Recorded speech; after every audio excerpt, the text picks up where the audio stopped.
نحمد و نصلی علی رسولہ الکریم اما بعد فاعوذ باللہ من الشیطان الرجیم بسم اللہ الرحمن الرحیم۔ السلام علیکم ورحمۃ اللہ وبرکاتہ۔ رمضان شریف کا ایک عشرہ الحمدللہ آج مکمل ہو گیا، تو رحمت کا عشرہ تھا اور اب مغفرت کا عشرہ شروع ہو چکا ہے، اور جتنا قرب عبادتوں میں، اللہ کے قریب ہونے میں اور تقوی حاصل کرنے میں انسان گزار سکے اس کو گزارنا چاہیے، کیونکہ یہ لمحات ہیں، یہ جو ہم سے رخصت ہوتے ہیں تو پھر یہ ہمیں واپس نہیں ملتے۔ اس لیے جتنا زیادہ ہو سکے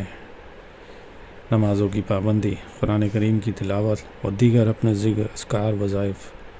اور اللہ کی رضا حاصل کرنے میں گزاریں۔ آج کا یہ جو عمل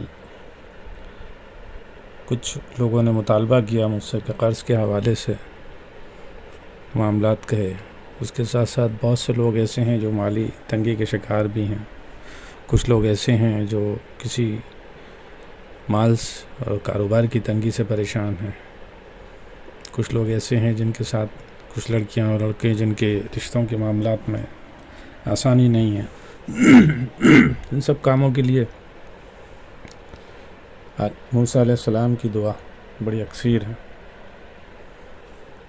اور یہ دعا آپ نے اس وقت فرمائی تھی جب آپ مصر سے مدین کی طرف پہنچے تھے، اور کس حالت میں تھے آپ کہ بھوکے تھے، پیاسے تھے،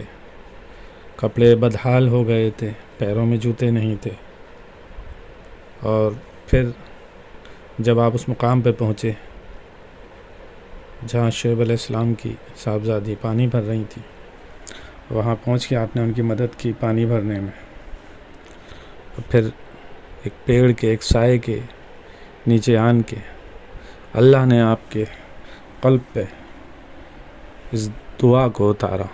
الہامی طور پہ، اور آپ نے دعا فرمائی، رب انی لما انزلت الی من خیر فقیر، رب انی لما انزلت الی من خیر فقیر، کہ اے ہمارے پروردگار تو جو کچھ بھی بھلائی میری طرف اتارے میں اس کا محتاج ہوں۔ آپ نے یہ دعا فرمائی، اور اللہ تعالیٰ نے اس دعا کی برکت سے آپ پہ ایسا شفقت فرمائی، آپ پہ ایسی آسانیاں فرمائیں کہ سب سے پہلے آپ کے لیے کھانے کا انتظام ہوا۔ آپ شعیب علیہ السلام کے گھر پہنچے، پیٹ بھرا کیونکہ آپ بھوکے تھے۔ آپ کے نکاح کے لیے آپ نے اپنی صاحبزادی کے ساتھ آپ کا نکاح کیا، شادی کا معاملہ بھی آپ کا بنا۔ پھر اس کے بعد ایسی ہی برکتیں ہوئیں کہ آپ پھر عروج کی طرف ہی چلتے گئے، اور پھر نبوت کا تاج آپ کے سر پہ آیا۔ تو اس طرح اس دعا کی بڑی فضیلت ہے اور برکت ہے، اور کئی بزرگوں نے اس میں بڑا ہی اس کو بابرکت اور بہت ہی مجرب پایا ہے۔ اور کلام الہی جب پڑھا جاتا ہے تو اس میں ہمیشہ اپنی عقل کے حساب سے نہ دیکھیں، صرف قرآن کریم کی جو سب سے پہلی آیت ہے اس کو اپنے ذہن میں ہمیشہ رکھیں کہ ذالک الکتاب لا ریب فیہ، یہ وہ کتاب ہے جس میں کوئی شک نہیں، جتنے بھی شک ہیں، کمزوریاں ہیں، لرزشیں ہیں، سب ہمارے اندر ہیں۔ تو اللہ فرما رہا ہے کہ تیرے اندر جتنے شک شبے ہیں، لرزشیں، پہلے ان کو نکال دے، پھر ادھر آ۔ تو جب بھی کلام پاک سے کوئی سورہ، آیت، دعا یا کوئی اسم جب پڑھیں تو کامل یقین کے ساتھ پڑھیں۔ پھر جو دوسری چیز ہے کہ جب کسی سلسلے میں بیعت ہوں تو مقبول بارگاہ ہونے کے لیے ہمیشہ اپنے پیر سے، اپنے بزرگوں سے، اپنے استاد سے اجازتوں کے ساتھ پڑھیں تاکہ آپ کو ان کی مکمل فیض حاصل ہو سکے۔ اب اس کی ترتیب کچھ اس طرح سے ہے کہ جو بھی کوئی شخص اگر اس کو قرض کے لیے پڑھنا چاہے تو وہ قرض کی نیت کے ساتھ پڑھے، کوئی شادی کے لیے کرنا چاہے تو وہ بھی اس لیے کر سکتا ہے، کوئی مالی معاشی تنگی کو اپنی دور کرنا، کوئی مال کو اور برکت والا بڑھانا چاہتا ہے وہ بھی اس کو کر سکتا ہے، یعنی اس میں کئی فائدے ہیں۔ اور بہت اکثیر ہے یہ. ابھی کچھ وقت پہلے تقریباً 1-1.5 ماہ پہلے ایک ایڈوکیٹ تھے، وہ میرے پاس ملنے آئے. بڑی عمر کے انسان، تقریباً 70 ایئرس اب تھے. کئی چیزوں پہ ان سے بات ہوتی رہی. ٹیکسیشن کا پورا معاملہ دیکھتے ہیں. تو کہنے لگے کہ میں آپ کے پاس صرف اس لیے ملنے آیا ہوں کہ میں جب کسی کے بارے میں سنتا ہوں کہ کوئی اللہ کی راہ پہ چلنے والے، کوئی پیر، کوئی فقیر، کوئی علم والے، کہیں بھی اس طرح کوئی لوگ مجھے ملتے ہیں یا مجھے معلوم ہوتا تو میں چاہتا ہوں کہ ان کے پاس بیٹھوں اور ان سے کچھ حاصل کروں، کچھ صحبت سے، کچھ علم سے، کچھ باتوں سے. تقریباً وہ میرے پاس 2 سے 2.5 گھنٹے رہے. گفتگو چھڑی تو بہت لمبی گئی، جبکہ ان کے پاس لگاتار فون آ رہے تھے ان کے کلائنٹس کی، اور بہت بزی شیڈیول رہتا ہے ان کا، پھر بھی نہیں اٹھے وہ. اور کافی باتیں ہوئیں. تب انہوں نے بھی اس چیز کا ذکر کیا کہ مجھے ایک دعا ہے جو موسیٰ علیہ السلام کی ہے. مجھے ایک بزرگ ملے تھے، انہوں نے مجھے کئی سال پہلے یہ دی تھی کہ جب میں کسی معاملے میں پریشان ہوتا ہوں، خاص کر کے مالی معاملے میں، تو میں اس کو پڑھ لیتا ہوں. انہوں نے مجھے اس کی اجازت دی تھی. بولے تو میں نے کہا کہ اچھا تو آپ کتنا پڑھتے ہیں؟ تو بولے میں تھوڑا سا ہی پڑھتا ہوں، لیکن اللہ تعالیٰ میرے کاموں میں آسانی فرما دیتا ہے. اور الحمدللہ اس کے بعد دوبارہ پھر وہ مجھ سے ملنے آئے. تو اس طرح اس کے بے شمار فائدے ہیں. اب میں جو آپ کو یہاں ترکیب بتا رہا ہوں کہ اس دعا کو جو بھی قرض کے لیے، شادی کے لیے، مال اور رزق میں تنگیوں کو دور کر کے فراغی کے لیے پڑھنا چاہتا ہے، تو سب سے پہلے اپنے شیخ سے اور اپنے استاذ سے اجازت لیں، اور فرض نماز کے بعد سے اس کو شروع کرنا ہے، اور 7 دن تک نیت کر کے اپنے مقصد کی آپ کو پڑھنا ہے. پڑھائی کی تعداد پوری کرنے کے بعد بھی آپ کو اپنے مقصد کی، جس مقصد کے لیے آپ پڑھ رہے ہیں، شادی کے لیے ہو، قرض کے لیے ہو، مال اور رزق و دولت کے لیے ہو، آپ کو اپنے مختصر اپنی زبان میں اس کی دعا بھی کرنی ہے کہ یا اللہ اس مبارک دعا کی برکت سے میرے فلاں فلاں کام میں مجھ پہ رحم فرما دے. اس کے ترجمے پہ آپ غور کریں تو یہی چیز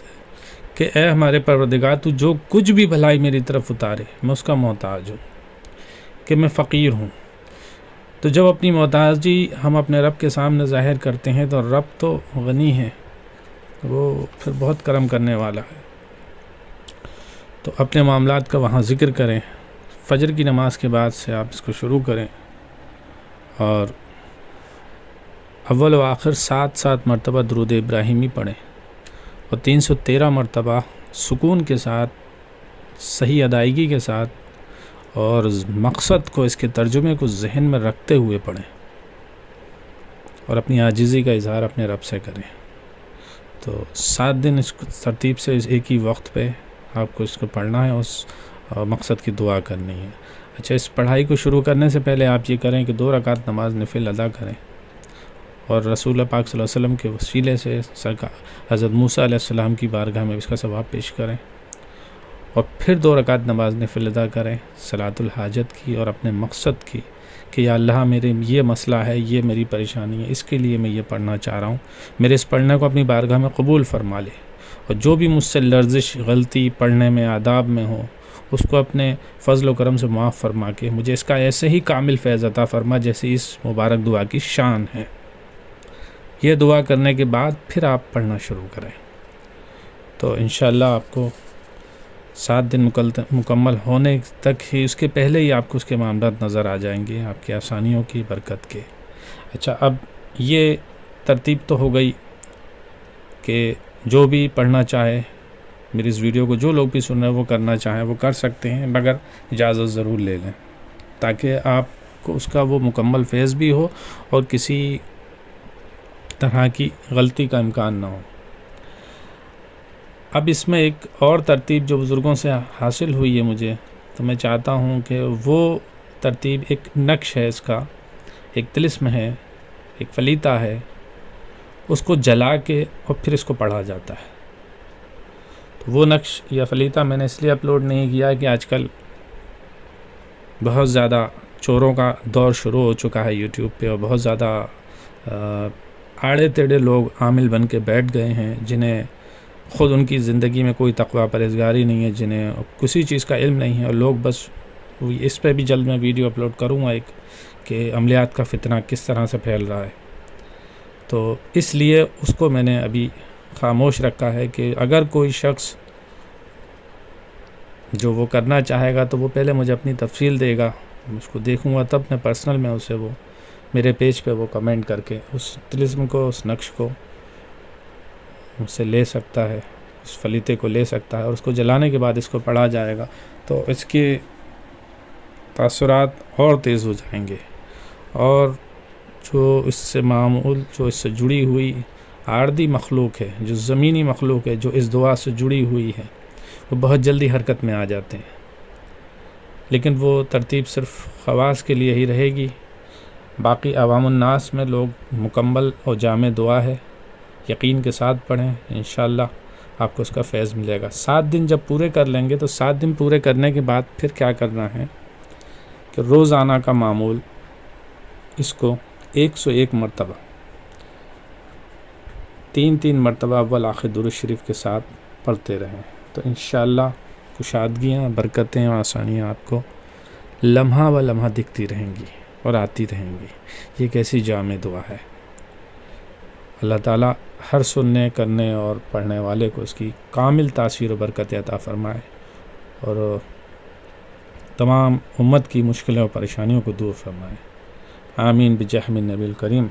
وآخر الدعوانا ان الحمد للہ رب العالمین.